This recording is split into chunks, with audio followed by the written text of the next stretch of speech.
In a keynote the other day, I received this question that, while it was a good question, it's kind of bonkers.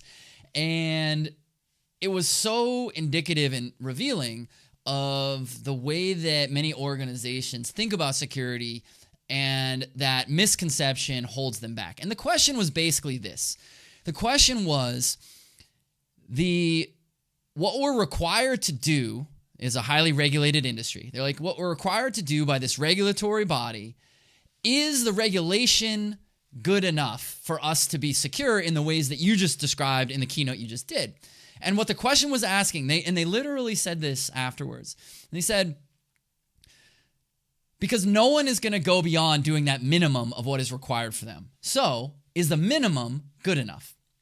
Now, in a sense, I actually understand and empathize with that question, because if you're required to do a certain thing and you don't necessarily see the benefit going beyond what that requirement is, why would you go beyond it? So I get that. But it was really fascinating to be asked the question, is the minimum good enough? What can we do to make the minimum better? And I sort of thought about that, and I said back to them, and I sort of was like, where else in your life is doing the minimum good enough?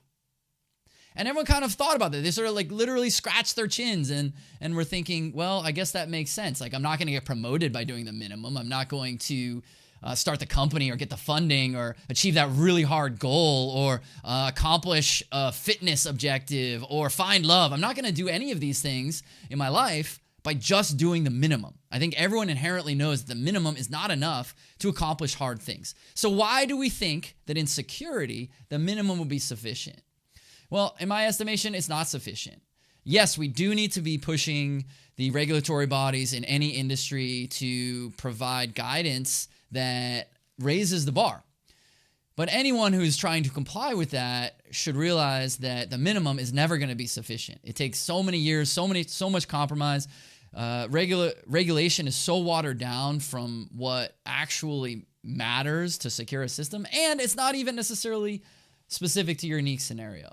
So if you find yourself thinking about that, thinking about, well, we're trying to just meet this requirement for us, is it enough? Is it strong enough? Because we're only going to do the minimum, then you're probably thinking about it the wrong way.